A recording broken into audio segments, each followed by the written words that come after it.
हमारा पहला प्रश्न है 2021-22 के तहत भारतीय अर्थव्यवस्था का विकास दर स्थिर कीमतों पर कितना प्रतिशत है। इसका राइट आंसर है ऑप्शन बी 9.2%। भारतीय अर्थव्यवस्था का विकास दर 2021-22 के तहत स्थिर कीमतों पर 9.2% है। वहीं यह 2020-21 में ऋण 7.3% था। अगला प्रश्न है मुख्यमंत्री सौर शक्ति योजना का क्रियान्वयन किसके द्वारा किया जा रहा है। इसका राइट आंसर है ऑप्शन डी क्रेडा द्वारा। बता दें कि राज्य में बिजली से जुड़ी समस्या से निजात पाने के लिए छत्तीसगढ़ सरकार द्वारा मुख्यमंत्री सौर शक्ति योजना यानी कि मोर छत मोर बिजली योजना लाई है। इस योजना का क्रियान्वयन क्रेडा द्वारा किया जा रहा है। इसके तहत अब कोई भी व्यक्ति अपने घर की छत पर 1 किलोवाट का सोलर पावर प्लांट लगा सकता है। इतना ही नहीं, प्लांट लगने के बाद यदि उपयोग से अधिक बिजली पैदा हुई तो इसे छत्तीसगढ़ राज्य बिजली कंपनी द्वारा खरीदा जाएगा। वहीं राज्य में 2022 में सौर सुजला योजना के अंतर्गत 3 और 5 HP क्षमता के 15,000 सौर सिंचाई पंपों की स्थापना करने का लक्ष्य रखा गया है। वहीं प्रधानमंत्री कुसुम योजना अंतर्गत 10,000 सोलर पंपों की स्थापना के लिए राज्यांश मद से 100 करोड़ रुपए का प्रावधान किया गया है।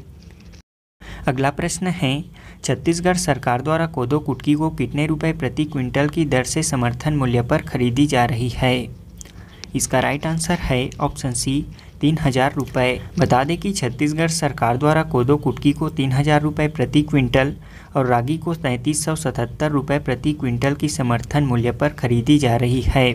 वहीं निर्धारित समर्थन मूल्य के तहत कोदो 30 रुपये, कुटकी काला 30 रुपये, कुटकी भूरा 30 रुपये, रागी 33 रुपये 77 पैसे प्रति किलोग्राम की दर से खरीदी जा रही है।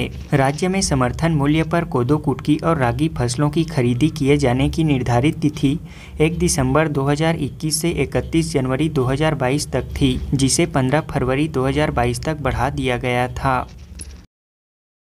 अगला प्रश्न है छत्तीसगढ़ सरकार द्वारा अगले खरीदी वर्ष तक फसल उत्पादन के क्षेत्र को बढ़ाकर कितना हेक्टेयर किए जाने का लक्ष्य रखा गया है। इसका राइट आंसर है ऑप्शन सी 1,17,000 हेक्टेयर। बता दें कि छत्तीसगढ़ में वर्तमान में 69,000 हेक्टेयर क्षेत्र में फसलों का उत्पादन किया जाता है। इसे अगले खरीदी वर्ष तक फसल उत्पादन क्षेत्र को बढ़ाकर 1,17,000 हेक्टेयर किए जाने का लक्ष्य रखा गया है। अगला प्रश्न है मुख्यमंत्री विशेष सहायता योजना के तहत राज्य के पात्र परिवारों को अधिकतम कितने रुपए के इलाज की सुविधा दी जा रही है।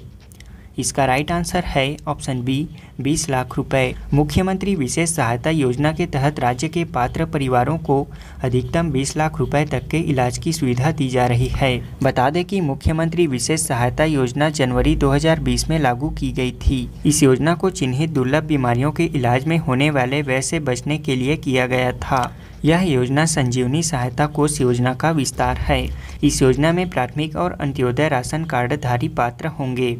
राज्य के पात्र परिवारों को अधिकतम 20 लाख रुपए तक के इलाज की सुविधा होगी। अगला प्रश्न है नेशनल फैमिली हेल्थ सर्वे 5 के तहत छत्तीसगढ़ राज्य का कुल प्रजनन दर कितना है। इसका राइट आंसर है option D 1.8। National family health survey के तहत छत्तीसगढ़ राज्य की कुल प्रजनन दर 1.8 है।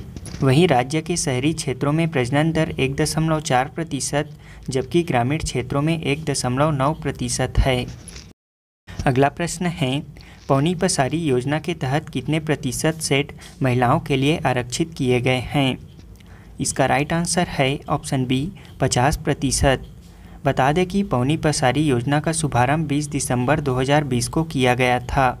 इस योजना के तहत महिलाओं को पुरुषों की अपेक्षा बराबर लाभ प्रदान किया जा रहा है, जिसके अंतर्गत उन्हें 50% का आरक्षण प्रदान किया गया है। इस योजना के तहत पारंपरिक उद्योग जैसे मिट्टी के बर्तन बनाना, मूर्ति बनाना, फूलों का व्यापार आदि को बढ़ावा दिया जाएगा। इसके अलावा योजना के तहत पुरुषों के साथ महिलाओं को भी लाभ प्रदान किया जाएगा। अगला प्रश्न है राज्य में 19 जून 2020 से कौन सी योजना प्रारंभ की गई है। इसका राइट आंसर है ऑप्शन सी मुख्यमंत्री सुगम सड़क योजना। राज्य में मुख्यमंत्री सुगम सड़क योजना का शुभारंभ 19 जून 2020 को किया गया है। इस योजना के तहत 2675 सड़कों का निर्माण किया जा रहा है, जिसकी कुल लंबाई 460 किलोमीटर है। इसके लिए 329 करोड़ रुपए की स्वीकृति दी गई है।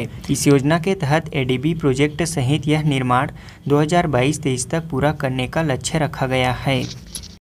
अगला प्रश्न है, केंद्रीय योजना सौर सिटी प्रोजेक्ट में राज्य के कौन से 2 जिलों को शामिल किया गया है? इसका राइट आंसर है ऑप्शन ए, रायपुर और बिलासपुर को। बता दें कि केंद्र सरकार की योजना सौर सिटी प्रोजेक्ट के तहत देश के कुल 65 शहरों का चयन किया गया है, जिसमें राज्य के रायपुर और बिलासपुर शहर को भी शामिल किया गया है। इस प्रोजेक्ट का उद्देश्य शहरों में सौर ऊर्जा को बढ़ावा देना है। इसके तहत अगले 5 वर्षों में करीब 10% परंपरागत ऊर्जा बचत का लक्ष्य रखा गया है।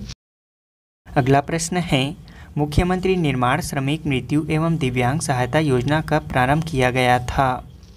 इसका राइट आंसर है ऑप्शन डी, 1 जनवरी 2020 को। राज्य में मुख्यमंत्री निर्माण श्रमिक मृत्यु एवं दिव्यांग सहायता योजना का शुभारंभ 1 जनवरी 2020 को किया गया था।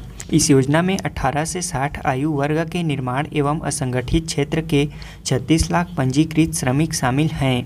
इस योजना के तहत पंजीकृत हितग्राहियों अथवा परिवार को मृत्यु होने पर 1 लाख रुपए, दिव्यांग होने पर 50,000 रुपये की सहायता राशि दी जाती है। इस योजना में मादक द्रव्य पदार्थों के सेवन, मारपीट और आत्महत्या में हुई मृत्यु में इस योजना का लाभ नहीं देने का प्रावधान है। अगला प्रश्न है, पंचायत संचालनालय रिपोर्ट के अनुसार छत्तीसगढ़ में वर्तमान में ग्राम पंचायतों की संख्या कितनी है? इसका राइट आंसर है ऑप्शन डी, 11,664 ग्राम पंचायत। बता दें कि पंचायत संचालनालय रिपोर्ट के अनुसार छत्तीसगढ़ में वर्तमान में ग्राम पंचायतों की संख्या 11,664 है। वहीं जनगणना 2011 के अनुसार छत्तीसगढ़ में ग्राम पंचायतों की संख्या 10,971 है। अगला प्रश्न है, वर्तमान में छत्तीसगढ़ राज्य के किस जिले में ग्राम पंचायतों की संख्या सर्वाधिक है? इसका राइट आंसर है ऑप्शन ए, राजनांदगांव जिले में। वर्तमान में छत्तीसगढ़ राज्य के राजनांदगांव जिले में ग्राम पंचायतों की संख्या सर्वाधिक है। वहीं सबसे न्यूनतम ग्राम पंचायतों वाला जिला नारायणपुर है। अगला प्रश्न है, केंद्र के जल शक्ति अभियान में छत्तीसगढ़ के किन 2 जिलों को शामिल किया गया है? इसका राइट आंसर है ऑप्शन सी, रायपुर और बालोद जिले को। केंद्र सरकार की योजना जल शक्ति अभियान में छत्तीसगढ़ के 2 जिले रायपुर और बालोद को शामिल किया गया है। बता दें कि जल शक्ति अभियान जल शक्ति मंत्रालय द्वारा संचालित किया जा रहा है। इसका उद्देश्य भूजल संरक्षण के लाभों के बारे में जागरूकता पैदा करना और भारत के हर घर में नल का पानी उपलब्ध कराना है। इस योजना में देश के भूजल स्तर कम वाले चिन्हित कुल 256 जिलों को शामिल किया गया है, जिसमें छत्तीसगढ़ के 2 जिले रायपुर और बालोद भी शामिल है। अगला प्रश्न है, छत्तीसगढ़ में खाद्यान्न सामग्री आवंटन 2021-22 के तहत दूसरे स्थान पर किस खाद्यान्न का सर्वाधिक वितरण किया गया है? इसका राइट आंसर है ऑप्शन बी, नमक। छत्तीसगढ़ राज्य में खाद्यान्न सामग्री आवंटन 2021-22 में सर्वाधिक चावल का आवंटन किया गया है, जबकि दूसरे स्थान पर नमक, तीसरे स्थान पर शक्कर और चौथे स्थान पर चने का वितरण सर्वाधिक किया गया है।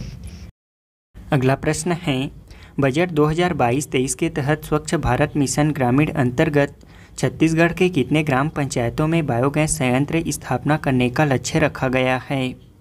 इसका राइट आंसर है ऑप्शन सी, 275 ग्राम पंचायतों में। बजट 2022-23 के तहत स्वच्छ भारत मिशन ग्रामीण अंतर्गत राज्य के 275 पंचायतों में बायोगैस संयंत्र स्थापना करने का लक्ष्य रखा गया है।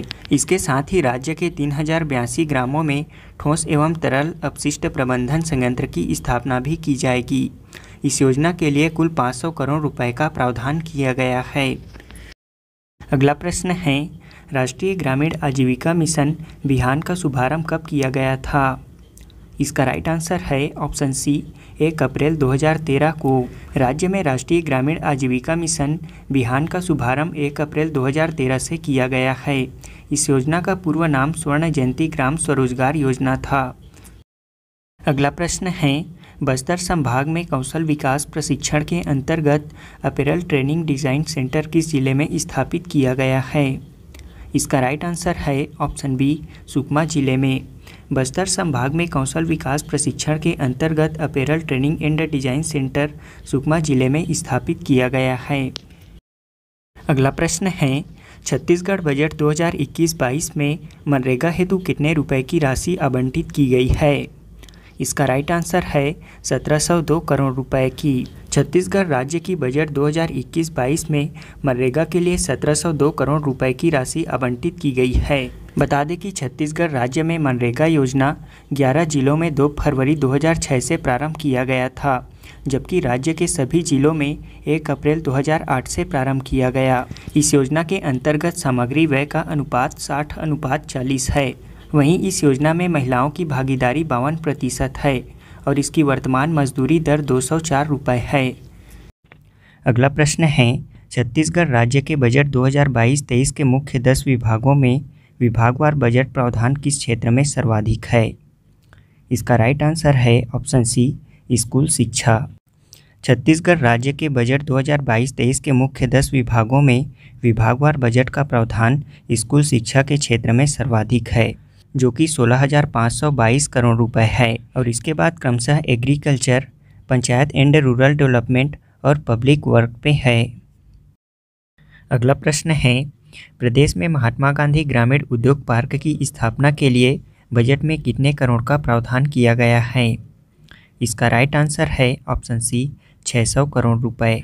प्रदेश के बजट 2022-23 में महात्मा गांधी ग्रामीण उद्योग पार्कों की स्थापना के लिए बजट में 600 करोड़ रुपए का प्रावधान किया गया है।